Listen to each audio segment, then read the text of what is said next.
This episode of The Biggest Table is brought to you in part by Wild Goose Coffee. Since 2008, Wild Goose has sought to build better communities through coffee. And for our listeners, Wild Goose is offering a special promotion of 20% off a one-time order using the code TABLE at checkout. To learn more and to order coffee, please visit wildgoosecoffee.com. In this episode of The Biggest Table, my conversation is with Reverend Nancy Neal, Minister for Spiritual Formation and Wellness at Bread for the World. We discuss Nancy's role in fostering a culture of prayer, worship, and racial equity within the organization, as well as her journey from waiting tables to advocating for social justice. Nancy shares her insights on the holiness of hospitality, her personal experiences with food and community, and the challenges of balancing service and advocacy. The conversation also delves into the importance of prayer, community action, and legislative advocacy to end hunger. Nancy provides practical information on how individuals and churches can participate in Bread for the World's initiatives to influence policy and support those in need. I hope you enjoy the episode.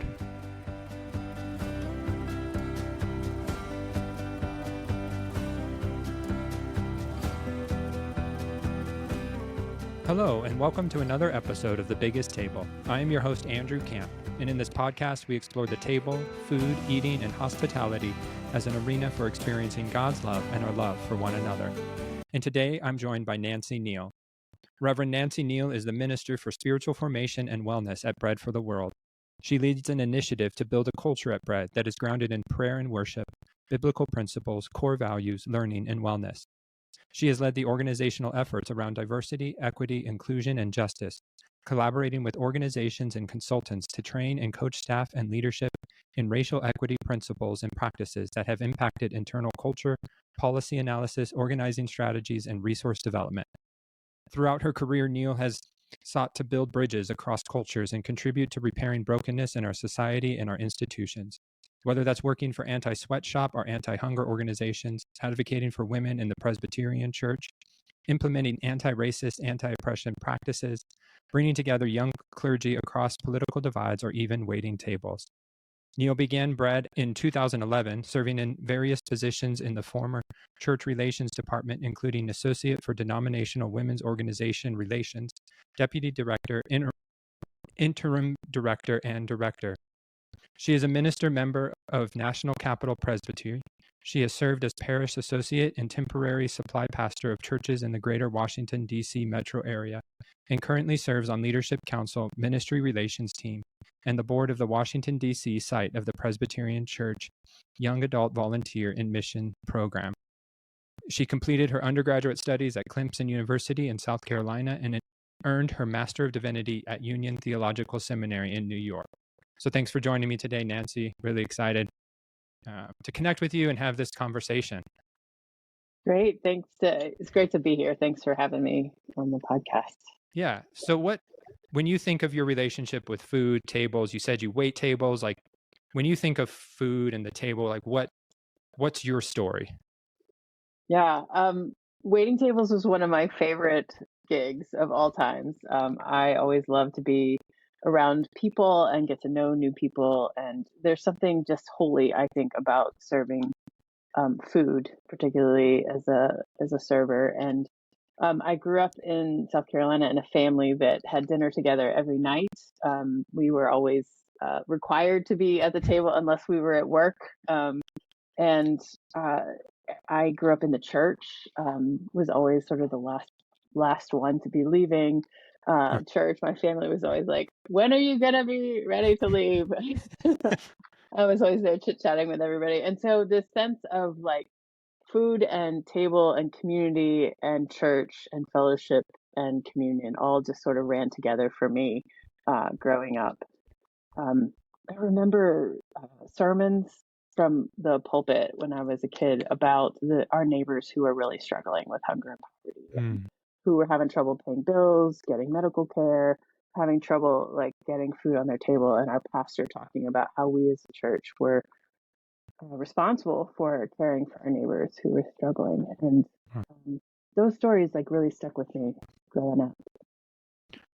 What do you find holy about waiting tables? Because my background is in the back of the house as a chef, where I didn't have to deal with unruly customers, and like we would look at some tickets and be like, wait, you want a well done steak and you're going to complain it's dry. Like, so, Yeah, so like for me, like, waiting tables, that, there's a special call to that, and what, but I love that you said it, you see it as a holy experience. Like what about it was holy for you?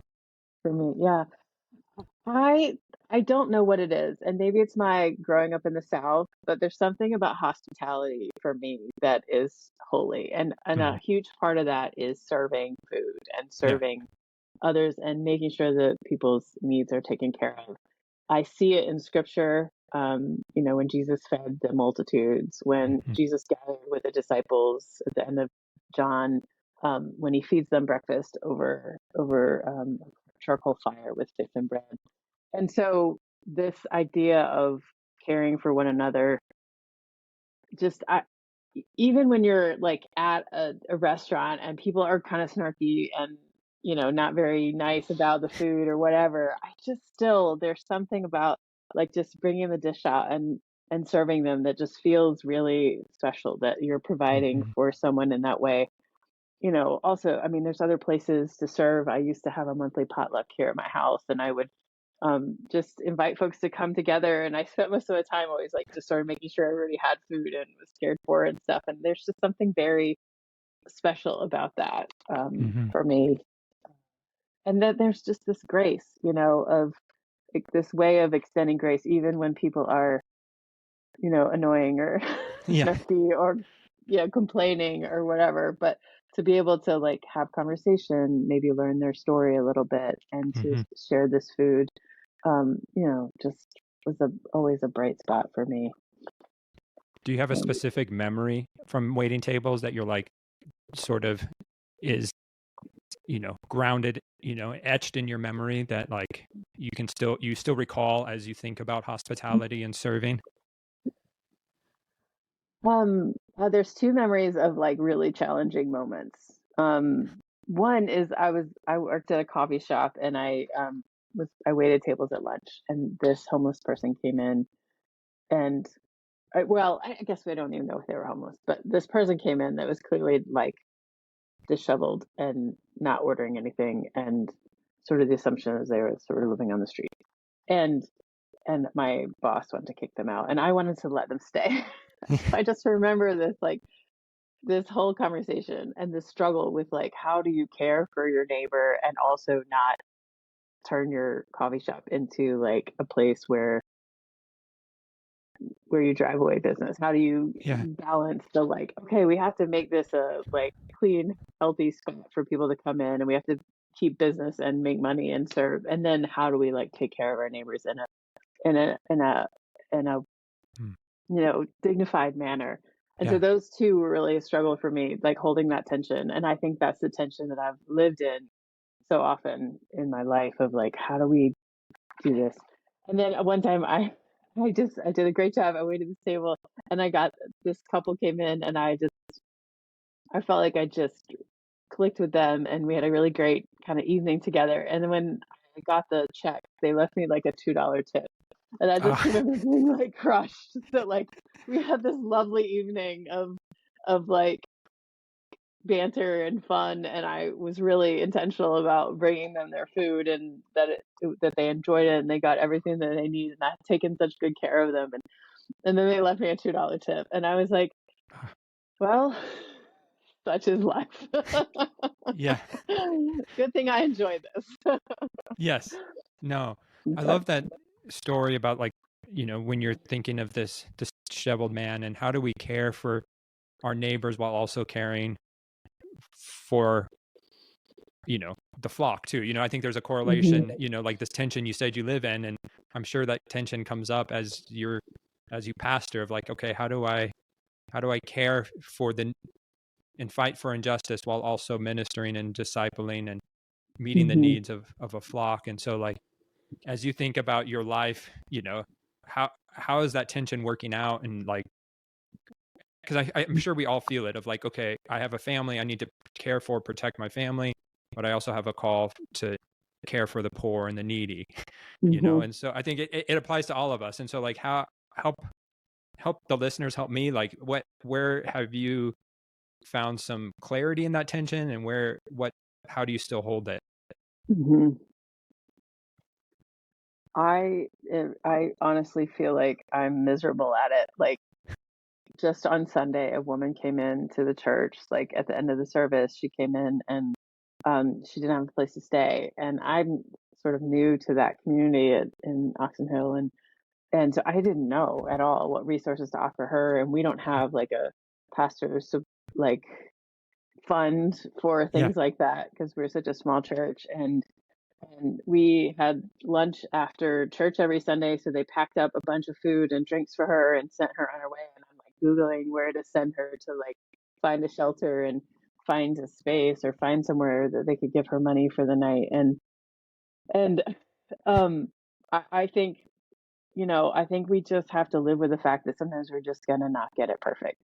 And Mhm. we're gonna do the best we can and try to be graceful on ourselves and graceful on the other people and figure out what our capacities are and what they're and be clear about what they're not. So um, I don't know that I handled it well, uh, but I think that part of the challenge of living and in this moment of being, and part of the challenge of wellness is how do we live in the space of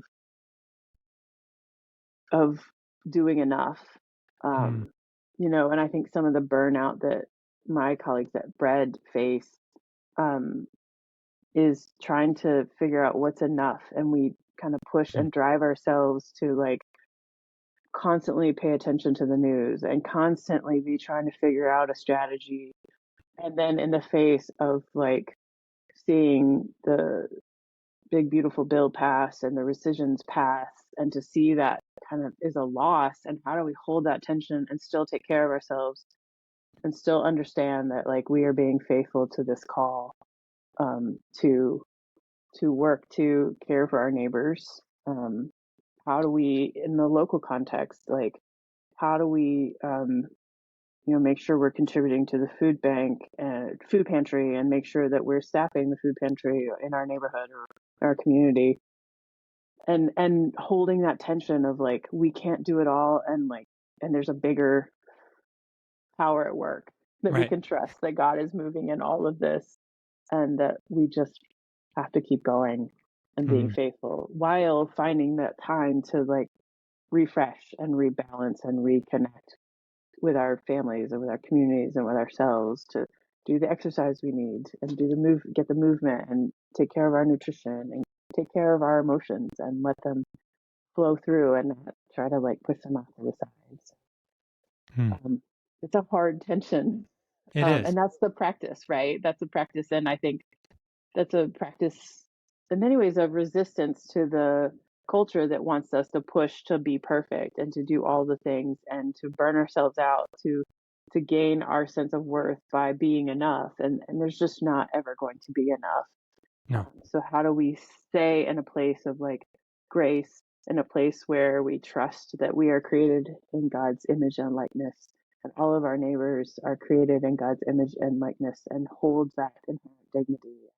How do we hold that for ourselves and our family and our immediate community, and then for folks even just further out and around the world?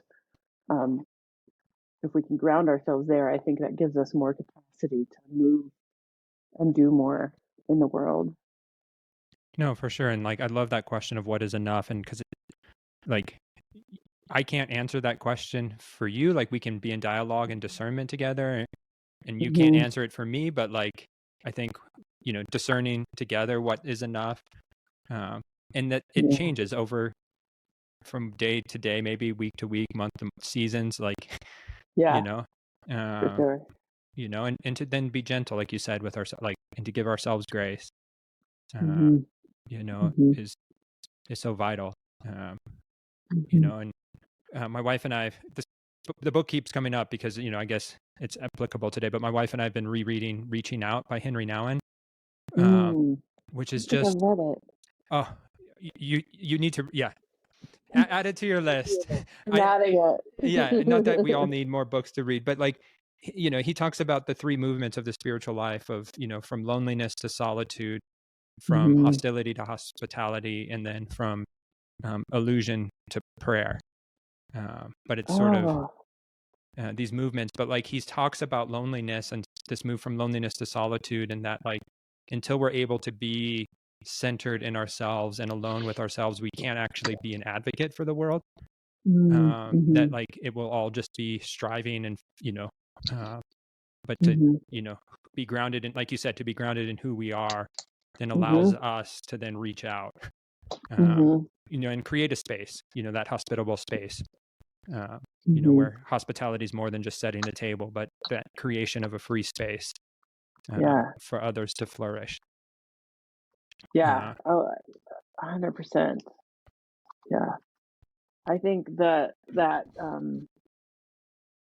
it just made me really think about our work at Bread for the World, which is a Christian advocacy organization working to encourage our elected leaders to do what they can to end hunger. And so we invite churches around the country to write letters to Congress and to develop relationships with their members of Congress to be able to influence how they vote on policies related to hunger. And so I think of that when you sort of frame it that way and talk about these movements from loneliness to solitude, hostility to hospitality, illusion to prayer.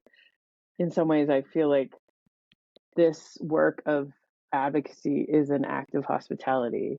It is mm, an act of like ensuring that our neighbors have enough to eat in sort of a broader, bigger scale. Because we just can't food pantry and food bank our way to an end of hunger here in the U.S. And like, there are lots of, we can't sponsor a child, sponsor children, or sponsor our way out of hunger no, around the world, and so all of those programs are critical and they're important and they're super important acts of faith of the church. But when we think on a broader scale in the capacity of the federal government with this huge, you know, budget that just a small portion of it goes to caring for our neighbors and ensuring that our neighbors have enough to eat so that they yeah, too can thrive and flourish.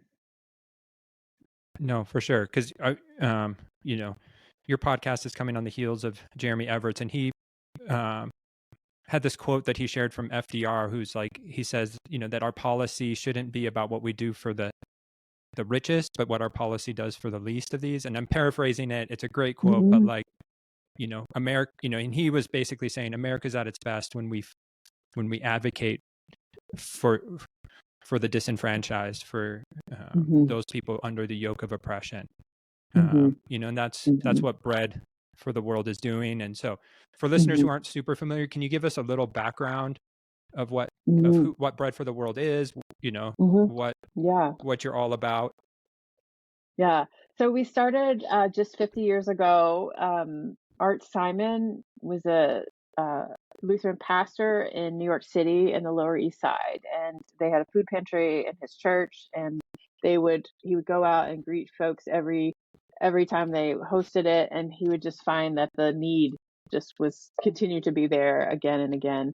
And so he kind of got together with some clergy around town, and they thought, well, what can we do to Mm, really address the root causes of this hunger that we're seeing in front of us that's just not getting better. And his brother was a member of Congress, and so they were inspired to, you know, leverage their voices to lobby Congress about hunger issues. And so we've been working for 50 years on important program, getting past important legislation around the resolution about a right to food, that everyone has a right to food. We've worked on WIC and SNAP forever on international assistance. mm, And the way that we operate is that we work with churches around the country to really foster relationships with their members, to write letters, to build these relationships, and to say, this is important to us in our community, and this is what we see when we go on international mission trips, and this is what we see when we go on local mission trips. This is what we see in our food pantries, and we believe that our faith tells us that it's important to care for our neighbors, and so yeah. we would ask you to pass legislation that would care for our neighbors. And sometimes we get a lot done, and sometimes we're in sort of defense mode. And right Mm, now we're a little bit more in defense mode and trying to protect the programs that have been around for many, many decades. And the work has been largely bipartisan for a long time, although it's gotten a lot more politicized in recent decades, probably.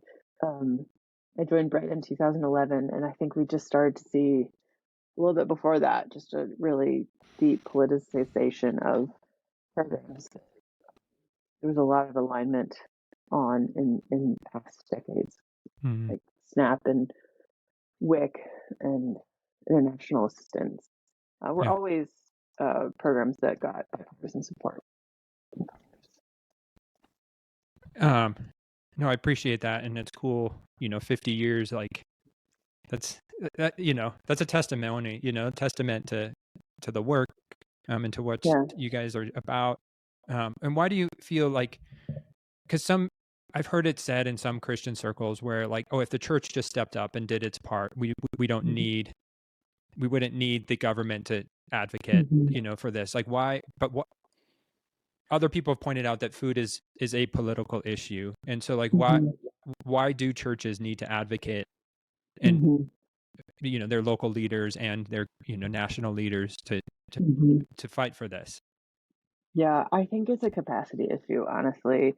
We used to have this graphic that showed like how many, if you looked at all the food assistance through federal government and local food pantries and food banks and all the stuff, and the graphic was like a set of 10 grocery bags, and of them, something like 8 or 9 came from federal sources. And Wow. so the capacity there in these programs is just greater than like the churches can't handle that. There's No. just no way that the churches can handle it.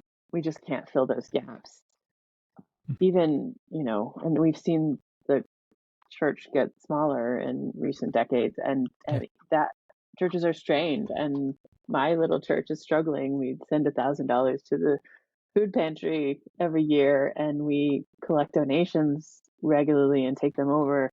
But I just recently heard that 50% of Prince George's County residents are at risk of food insecurity, and that's Wow. just outside of Washington, D.C., and a lot of that is related to the layoffs from the federal government. Um, and so you have 50% of your county at risk of food insecurity. I mean, the food pantries are really strained. Our Yeah. food pantry was serving about 80 people a week. They've been up to 100, 120, and they want to add a second day in the week to be able to, you know, actually it's once a month, and then they want to add a second day in the month to try to address the growing need with Wow. um so it's a huge challenge that the Yeah. church just literally doesn't have capacity. So No. Yeah, and like the 50% of this county just outside of Washington D.C. that's has the potential for food insecurity, like that's insane. Like, mhm, um, mhm, you know, and I've heard I'm in Flagstaff, Arizona, and have talked to our local food bank, and they've seen sort of an exponential rise in the amount of people they're serving. mhm, And mhm, even before COVID and since COVID, like it's not gotten any mhm, easier or better. Uh, mhm, mhm, and so yeah. Um, but they're also realizing that being a food bank's not enough. And so how do we, get to the root causes, and how do we actually work towards mhm, alleviating hunger? mhm, Is part of the importance. And Bread for the World's tagline, we can end hunger in our time. mhm, Which that's you know, I think was it, Jim Collins used to say like it's a big audacious goal or whatever, mhm. a big hairy audacious goal, Yeah, the book, that I remember. But yeah, like so that's a big goal. Like what gives you hope, maybe personally, but also, as the organization Bread for the World, that this is a solvable issue? yeah, yeah. Well, um, I believe it's solvable but the challenge is that we don't have the political will to solve it. Right. And because we produce enough food on the planet to feed everybody. Yeah. We have the capacity to do it. We just don't have the political will to do it. Mm. One of the most important one thing that happened during the pandemic is that the child tax credit was made to be was distributed monthly instead of Yeah. like as a one large lump sum at the end of the year. And that, like 45% of children who were in poverty were moved out of poverty for that time. Like Wow. they found that families spent that money on groceries and that it really sustained people and moved people from like being at risk to hunger to not being hungry. And Mm. so there are programs like that, like this tax credit that could significantly improve the people's quality of life and give children access to food to be able to thrive in school and do better in school. um, to to invest, really, that it's an investment in our future Yeah. by providing these programs. It's an investment in our future by providing support internationally to these Mhm. programs. And so because we've seen so much success and we've seen since the 1990s such an increase, such a reduction in poverty, an increase in access to food, we know that it's possible to get there. um, we've had setbacks with the pandemic and with decisions that Congress has made, and but we know that it is possible Yeah. scientifically. Like, Yeah. Is that tax credit, that child tax credit monthly payments, are those still happening or was that rescinded? Like no, those rescinded. Yeah. what came of that? Yeah, it happened. It expired. Okay. The program expired, and it went back to the lump sum. And then Right. in the recent bill, the who qualifies for it has been reduced, and so fewer people have access to either the full amount or the amount at all. Wow. Like, but there was evidence that this moved and helped society and Hmm. moved families from food insecurity to maybe food security. Hmm. Like, and but we don't want to continue that. Like, what? Like, Yeah. w- why stay hopeful then? Like, Yeah. that's Yeah. I mean, that's such a good question. I am a sucker and I believe it's possible for people to change. This is me yeah, personally. Like I yeah, really believe that, that God can change hearts. right, Um it is heartbreaking to see when it doesn't happen, but I do believe that change is possible. And I believe that God has something better in store for us in this world, and that we are not in charge of the outcomes. We're in charge of taking the actions that we're called to take. And so, we see this vision, we see the possibility of the world. We've seen, our elders have seen this, you know, this transition that's happened since the 90s. And in they established the Millennium Development Goals in the year 2000 to try to assess how do you measure the effect of development so that it is like having a positive impact on people's lives. And they set out for these Millennium Development Goals, and in 2015 they passed the Sustainable Development Goals that take us to 2030. And when they lined out those Sustainable Development Goals, ending hunger is one of them. And mm, um, and so based on the research, we can really be able to do it. And we know that, in scriptures we see Jesus feeding people all over the yeah, place, and we know that that's what God wants and that's what God longs for. And I think we can pray and we can take action. We can use our voices to speak up, to end hunger. And part of that is by calling our members of Congress and telling them that it's important to us, because members of Congress listen to their constituents, because those are the people that elect them. And sometimes it maybe feels like they aren't listening and they're not doing what we're asking them to do. That's why we got to call all of our friends, and we have to have all of us together collectively, reaching out to our members of Congress and telling them what's really important, and finding those like big donors and the influential people and bringing them along and building relationships to bring to build the power to have that influence in Yeah. our system. No, and it is a, collective work that we all have to engage in, Hmm. not all of us are Hmm. called to advocate for hunger, Hmm. we all have different passions and in line Hmm. with how God created us to be, but like even ending hunger, like it's going to take multiple organizations, everybody working together collectively to figure out how do Hmm. we do this, Yeah. and uh, yeah, no one organization can do it by themselves. Yeah. But That's true. Bread for the World has, you on your website, you have these letter writing campaigns or Hmm. processes, like you have resources available to help people. Like what are Yeah. those resources? Like, help us, because, I think a lot of us are realizing we can advocate in some small way. And so, but Hmm. even just a script to help goes a long Yeah, way. for sure. I'll share two things that I think are really helpful. One is that prayer is super important. We believe in prayer because we're Christian, and prayer is foundational for us at Bread Yeah. for the World. And so we have an email subscription you can get every 2 weeks or so that called Prayers to End Hunger, and you can join us in prayer. Hmm.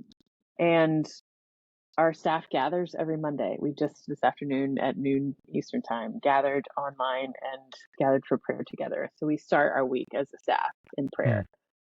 So prayer is super important. I think we're all praying in the same direction about ending hunger. We have more capacity to make that change. The other thing that we do is we invite churches and individuals to write letters. And so if you go to our website, you can learn about the offering of letters.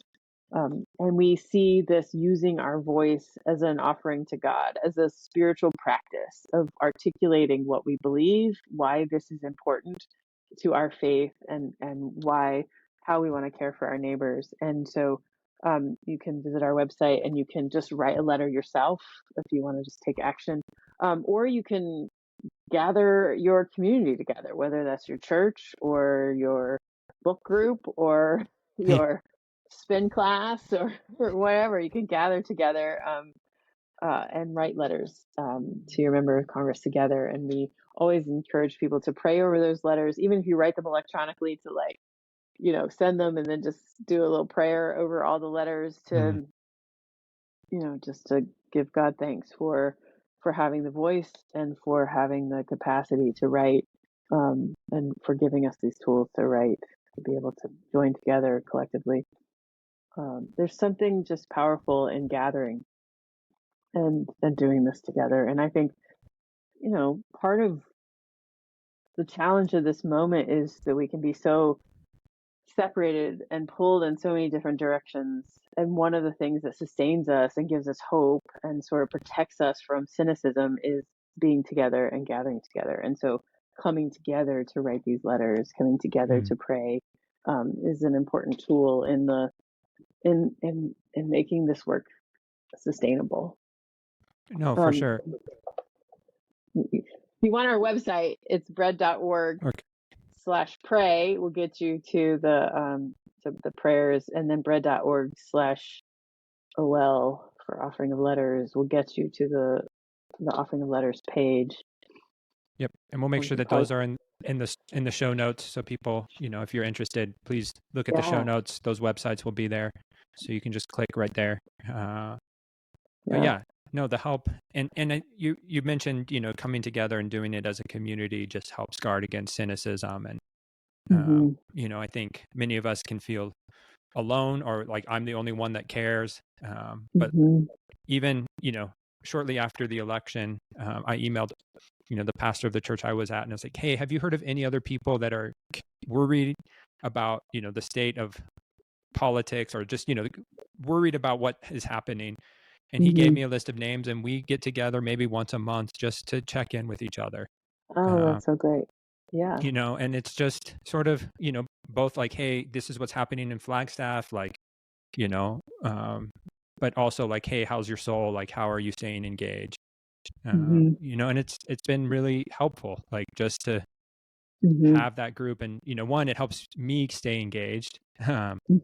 but then also knows, okay, I have these people that I can rely on. Hmm. And we're not all passionate about the same, but we're just like you said, the community aspect is so vital uh, Hmm.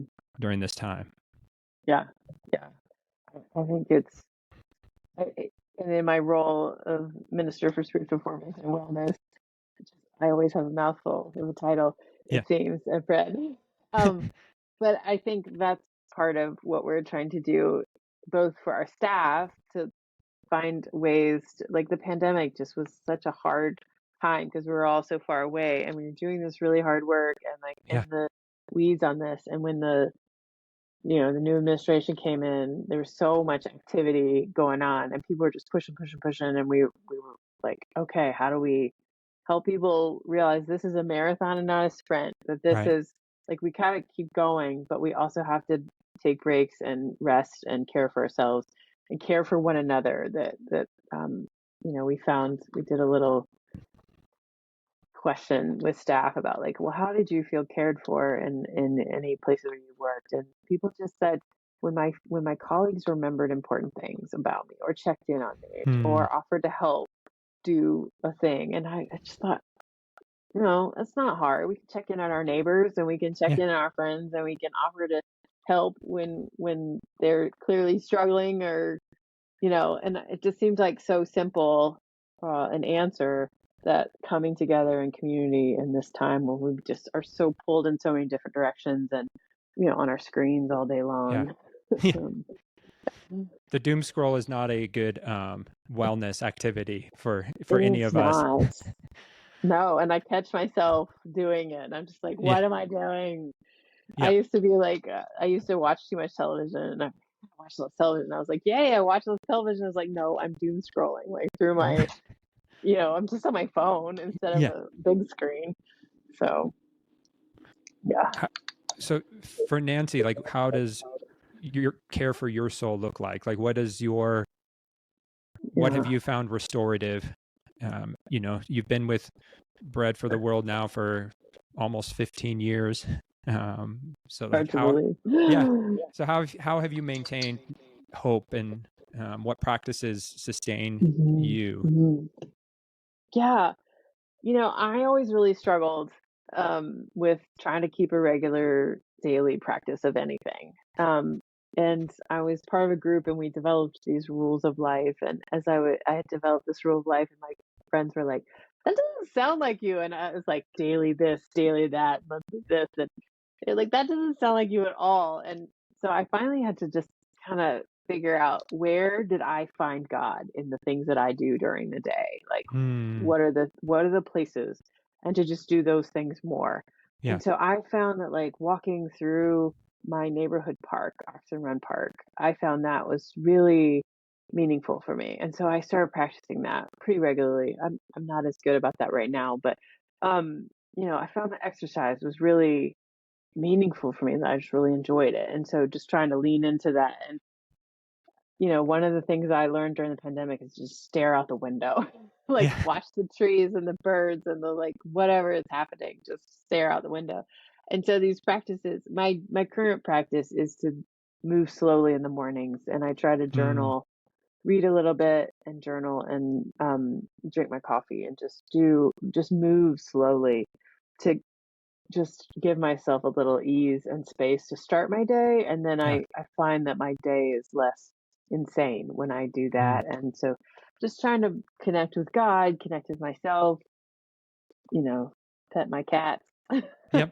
you know, Yeah. important. And then as a preacher, honestly, I find preaching like it's work. It's a lot of work to do, but just the engagement with scripture and the regular writing is just really helpful for me in terms of a spiritual practice and Hmm. like just the insights that I gain from scripture, as I'm praying about what I'm going to say on Sunday morning. It's just been really a helpful practice. I also have a therapist, which I'm a spiritual director, so I highly recommend Yep. those Yes. practices to like ground us. And I found really great people to accompany me in this journey, and so that Yeah. those have been really incredibly meaningful for me. No, I appreciate you sharing that. Just, because again, not every practice works the same for people, but to hear what is working, and what restores your soul can be helpful um, Yeah. to us as we figure out, okay, where, like just your question of where did I find God and what I did today? Like where did I find a Hmm. little, where my shoulders relaxed a little, maybe even, and, Uh-huh. Yeah. uh, I think for me, sometimes like we have like a little, it's called the duck pond just because there's ducks, but like I've sometimes found like after I drop my kids off at the bus or like just to walk around that pond with my pour over coffee just to like Uh-huh. I can see some mountains, like is just a like you said, it slows me down a little bit, just like okay, you know Yeah. before I tackle what's ahead, like I'm just gonna walk. Yeah. uh you It know sounds very relaxing. yeah. Ducks and mountains and water and coffee, like all of my Yeah, favorite. no, we're fortunate to live in a beautiful place in a forest, and so Uh-huh. you realize that's not available to everyone, but Yeah. it's but like you said, even just looking outside, like I think there's been studies that have Uh-huh. shown just even having a window to the outside and being Uh-huh. able to look outside can be a restorative practice.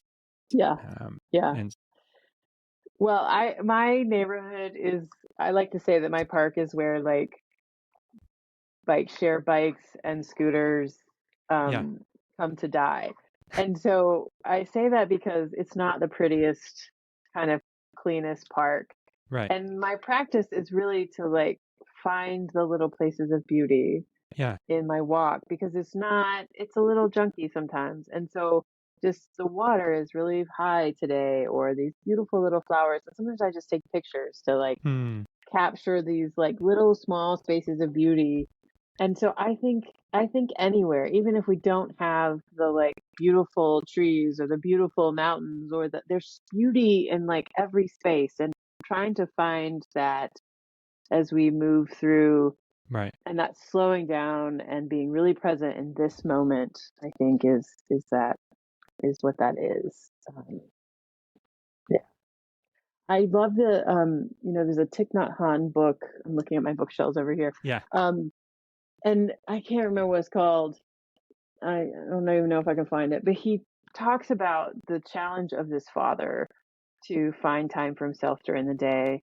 And he was talking about, I have to be with my kid and I have to work and I have to run around. I have all these things to do. And he basically was like, every moment is your moment, whether it's doing something for Hmm. someone else or doing something for yourself. Each moment that you have in life is your time. And if you show up and are present, even when you're having to do all these other things, being present in this like one moment can relieve that feeling of like, I'm doing all these things for other people and never, but being present is somehow helpful Yeah. in, in making our time ours. That every moment is Hmm. our time, no matter what we're doing. And Hmm. I found that super helpful to just, you know, Yeah. just figure out how to be present in each moment. Yeah. Um, No, I love that. Yeah, just because like you said, we may not have 3 hours to spend contemplating, you know, but we can right. be present, right? Like I can be present with my girls tonight, when they come back, and Uh-huh. find a little joy. Hmm. But that does require again a groundedness, and I think it goes back to Hmm. even saying like, okay, what is enough? Like what is my capacity today? Hmm. Um, and Hmm. to be graceful and gentle with ourselves. Yeah, for Uh, sure. to switch gears a little, I'm curious, like, as because this is super helpful, but then to what issues are we seeing related to hunger that like listeners should be aware of that like, Hmm. the big beautiful bill, I don't know if we would call it beautiful passed, Right. Uh, but we're going to see new challenges. Like what are the issues surrounding hunger that we are hmm. currently facing that listeners can just be Hmm. made aware of, Hmm. to think through? Yeah. Yeah. Well, we're really looking to, we're kind of looking at a lot of things right now. Yeah. One of those things is WIC, and there's a bill that's about improving WIC. WIC is the Supplemental Nutrition Program for Women, Infants, and Children.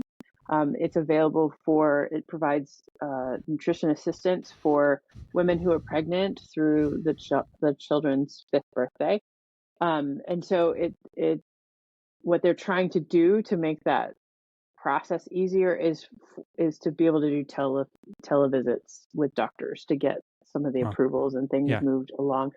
When you don't have a lot of money and you maybe don't have a car and you have to take off work to go to the doctor, it makes it really challenging. And so Mm. being able to do some of those by video is a really helpful tool. And so we're kind of pushing for the improvement. I think it's the WIC Modernization Act. Okay. We're working on the farm bill. It continues to be an important bill, and so there's a skinny farm bill coming through that may or may not move through and get passed. The farm bill is a huge piece of legislation that gets reauthorized every 7 years, and so we are about 2, maybe 3 years behind. Some of that work Mm. got done in the big beautiful bill, the reconciliation bill, and so some of the funding got cut and the levels got cut for SNAP. But some of the other programs we're watching there. So, we're just trying to look at legislation from the lenses of sustainability and equity um, and nutrition, and trying to focus in those ways. And I think, just trying to protect global nutrition programs of what we have left uh, in the what are those bills? Sorry, I'm blanking all of a sudden. Um, in the budget bills. So watching the budget and how the Mm. budget is panning out, and just paying attention to funding levels for WIC and SNAP and international nutrition programs in particular. Where can we find information so we don't have to call Uh-huh. through millions of pages of bills that, you Oh, know, yes, go to our website. Yeah. So right now we're asking our senators and representatives to fully fund and strengthen the special supplemental nutrition program for women, infants, and children, WIC, and to mhm. protect and provide robust funding for food aid and global nutrition programs. So I got it Okay. right. Yes, you did. So, but to find that, if you go to our website, bread.org/act, but if you Okay. just click on ACT on the front page, Yeah. bread.org, it will take you to the capacity to a place where you can write a letter. And it Okay. will provide some text. And what I want to encourage folks to do is to like um, personalize the letters, because when members of Congress get form letters that come from everybody, they pay less attention. So if you say where you live in your district, if you say what church you belong to, if you say why this is really important to you, and like customize the letters, you can do it on the website. You can customize it right there. It will go to Well, your senators and your representative, and it will send it all at once to all three of them for you. So you would send the same letter to all of that's them. awesome. Oh, that's great. Yeah. Yeah.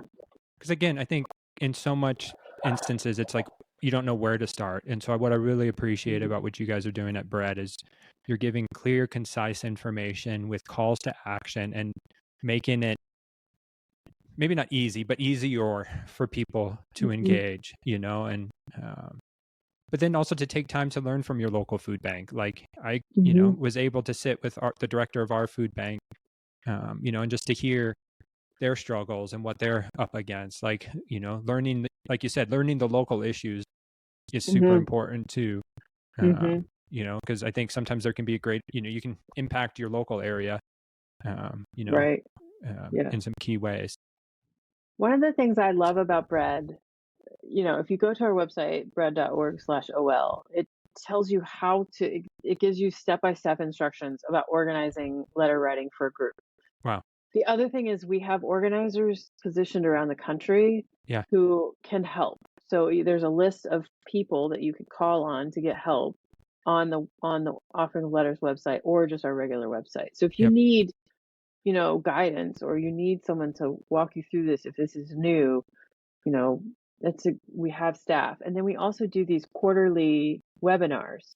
So Okay. if you're kind of trying to figure out how to dip your toes in, you can join, and they're by region. And there's a couple states that have them where we have some targeted work because those are important states to our legislation. But you can just join one of those calls. You can learn what's happening and what to do. You can meet your organizer. Uh, Um, and so it's a great tool for just like finding other people that are doing this and finding yeah. some community around this, because it can be overwhelming to do. And it can be a little daunting to try to figure out. Before I was on staff at Bread, I was at a church in Brooklyn trying to figure out how to organize an offering letters with my church. And, Yeah. so I understand how daunting it can be. So That we are here to help. that's awesome. Really appreciate it. Yeah. And Hmm. again, yeah, check out their website, and again, we'll put all these links in the, show notes, so that Hmm. they're there and you don't have to remember them. Because I listen to podcasts working out or driving and don't have time to Right. click, a link. But, Right. Yeah.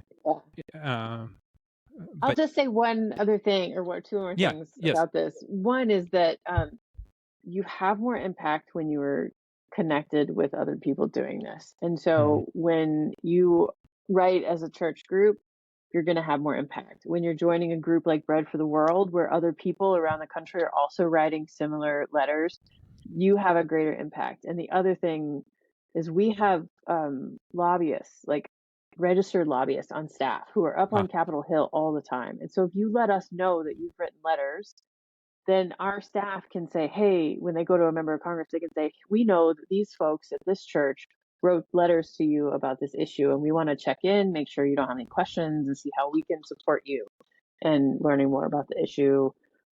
Obviously, telling them we want them to vote Right. for one thing or the other, or whatever. And then we also work in partnership with lots of denominations and churches around the Yeah. country. And so we are in coalitions, interfaith coalitions here in DC, where we're kind of pulling together with a lot of other groups. So we do not do any of this work in isolation. We're not like just off on our own. We're collaborating all Yeah. the time so that we can have the largest umbrella and the biggest impact that we possibly can. And so that's a really important part of that work. And so you can trust that we're not just out here leading people astray. We're really working with lots of other church folks No. around to do this work together. So it's always when we win, it's a collective win. Yep. No, yeah, I just love the big umbrella, that place, Hmm. that this is, y- you know, across party lines, across denominational Hmm. lines, like, you know, um, Hmm. food should be an issue that we can rally, ending Hmm. hunger should be an issue that should unite people. Because I don't think people want to see kids go hungry. Like, I just, No. that's a core belief of hope, that, like, people want kids to be fed and well nourished and succeed in Yeah. life. Um, Yeah. And Yeah. so, yeah, what you guys are doing, really, really appreciate it. And it's been fun getting to know the organization a little better, Yeah. and to see, like, oh, okay, like, hey, here's what we can do, and how to be Hmm. part of it, in Hmm. tangible, easy, step-by-step ways. Hmm. Uh, Yeah. and so some questions I use to wrap up. What's the story you want the church to tell? Oh, that's a great question. Story I want the church to tell. I want the church to tell people that God loves them Hmm. and that God longs for their thriving and their living into their full potential. Hmm. And that I want the church to tell that story to our elected leaders and urge them to, you know, do as God calls them to take care of those who are most vulnerable and pushed to the margins of our society, who struggle with hunger and poverty and um, getting access to medicine and medical care um, and to the education and dignity that all people deserve. I love it. Uh, I love hearing people's unique answers, but the theme of the love of God just always keeps coming back, and how it plays it out and your take. Yeah, it's just I love it. I love that too. And so some fun food questions to wrap up, Okay. to end on a little lighter note. What's one Yeah. food you refuse to eat? Oh gosh.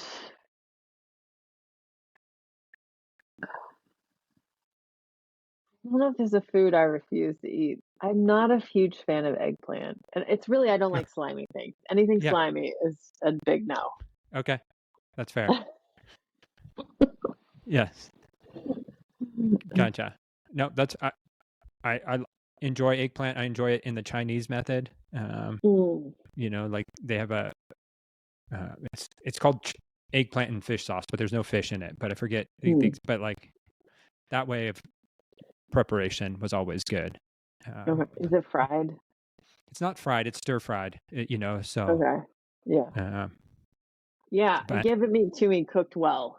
yeah, that's fair. Yes, I think my philosophy as a cook and my grounding belief is that actually people will love vegetables if they learn how to prepare them well.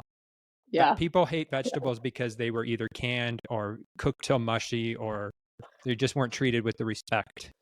Um, I had like something like string beans at prom dinner, and I was like, oh, I don't really know. And I ate them, and I was like, oh my gosh, these are so good. And I was like, that's because they're not from a can, and yeah. someone prepared them beautifully at this fancy downtown Charleston restaurant. Yep. So, Yep. no. On the other end, what's one of the best things you've ever eaten? Oh my gosh, I love food so much.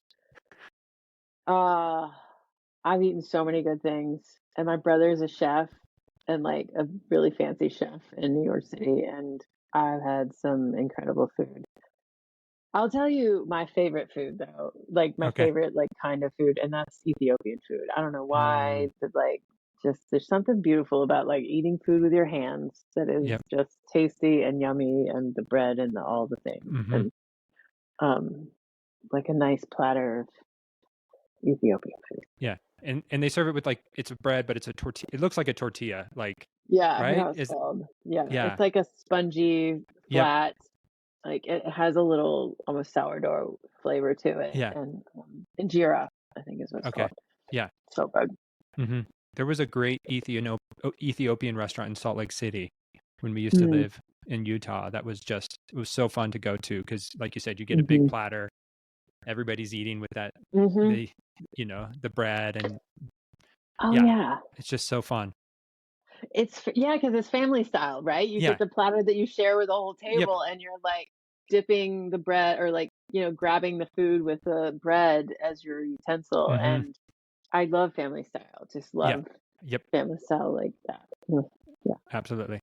And finally, there's a conversation among chefs about last meals, as in if you knew you only had one last meal to enjoy, what would be on your table? And so if Nancy had one last meal to enjoy, would it be an Ethiopian Yeah. feast or would there be something else on that table? Mm. Oh my gosh. I can't even.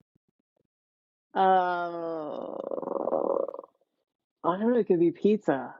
I don't know. It could be. I've been making this like gnocchi dish with sausage Mm, and like a cream sauce and some oh, broccolini, and yeah, that could be my last dish.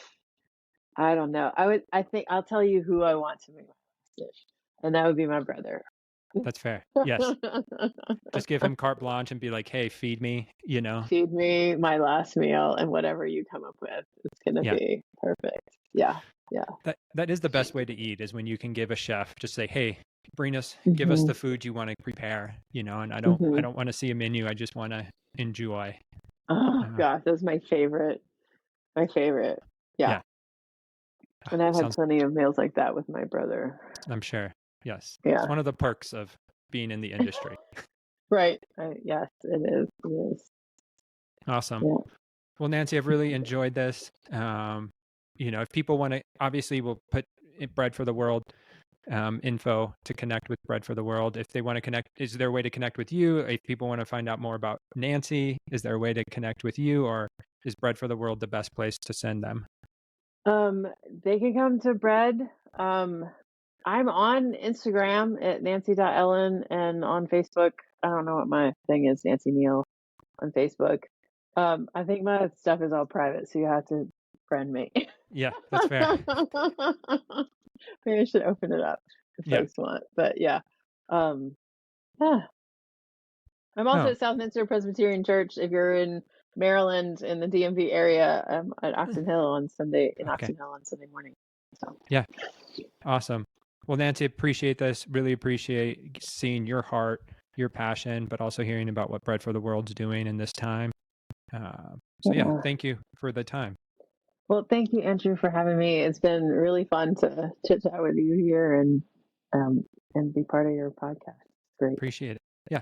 And if you've enjoyed this episode, please consider subscribing, leaving a review, or sharing it with others. Thanks for joining us on this episode of The Biggest Table, where we explore what it means to be transformed by God's love around the table and through food. Until next time, bye.